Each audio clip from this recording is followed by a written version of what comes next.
कहते हैं उत्तराखंड के पहाड़ों में एक ऐसा शक्तिपीठ है जहां मां सती की नाभि गिरी थी, जहां आज भी सच्चे दिल से मां को पुकारो तो खाली हाथ कोई वापस नहीं लौटता।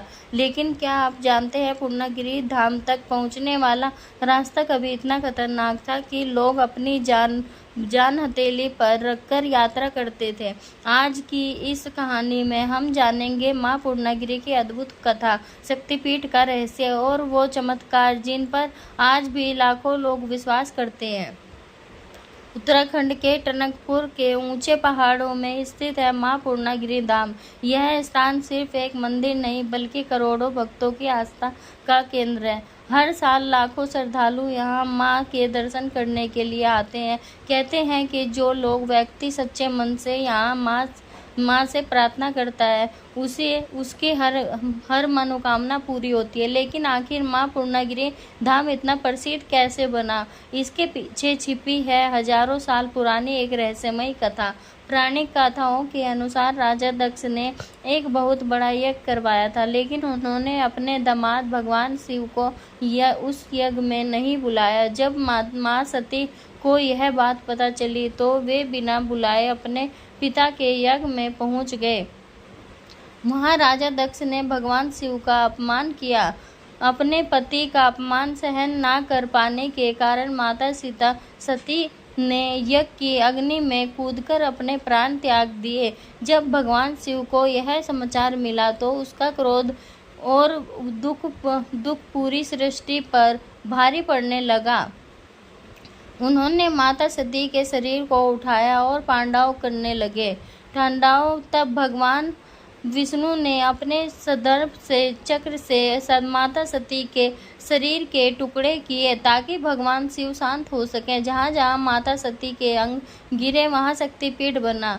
कहा जाता है कि माँ सती की नाभि पूर्णागिरि पर्वत पर गिरी थी। इसी कारण यह स्थान सबसे शक्तिशाली शक्तिपीठों में से एक माना जाता है। पुराने समय में पूर्णागिरि धाम तक पहुंचना बहुत कठिन था। ना सड़कें थी ना पुल।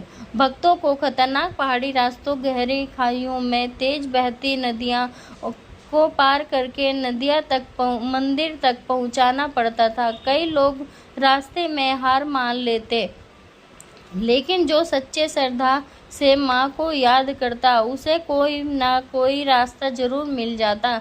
लोग कहते हैं कि माँ खुद अपने भक्तों की रक्षा करती है। एक बार एक गरीब महिला अपने बीमार बेटे को लेकर माँ के दरबार पहुंची। डॉक्टर ने जवाब दे दिया था। महिला रोते हुए माँ से प्रार्थना करने लगी। उसने कहा, हे माँ, अगर मेरा बेटा ठीक हो जाए तो मैं हर साल आपके दर्शन करने आऊंगी। कहते हैं कि उसी रात महिला ने सपना देखा। सपने में मां पूर्णागिरि ने उसे एक पवित्र जल का स्थान बताया। उस सुबह महिला वहां गई और अपने बेटे को वह जल पिलाया। कुछ ही दिनों में उसका बेटा पूरी तरह स्वस्थ हो गया। यह बात धीरे धीरे पूरे इलाके में फैल गई और लोगों की आस्था और बढ़ गई। पूर्णागिरि धाम पहुंचते ही भक्तों को एक अलग ऊर्जा महसूस होती है। चारों ओर जय मां पूर्णागिरि के जयकारे गूंजते रहते हैं। घंटियों की आवाज और पहाड़ों की ठंडी हवा को मन शांति देती है। नवरात्रि के समय यहाँ विशाल मेला लगता है। देश के कोने कोने से लोग मां के दर्शन करने आते हैं। रात के समय पूरा पहाड़ दीपों की रोशनी से जगमगा उठता है। ऐसा लगता है जैसे खुद देवी माँ अपने भक्तों को आशीर्वाद देने धरती पर उतर आई हो। यहाँ एक मान्यता बहुत है। कहते हैं कि जो भक्त माँ से मनोकामना मांगता है उसे पूरी होने के बाद वापस आकर माँ का धन्यवाद जरूर करना चाहिए। अगर कोई ऐसा नहीं करता तो उसकी जिंदगी में परेशानियां आने लगती है। इसलिए यहाँ आने वाले लोग लाल चुनरी, नारियल और घंटियां चढ़ाते हैं।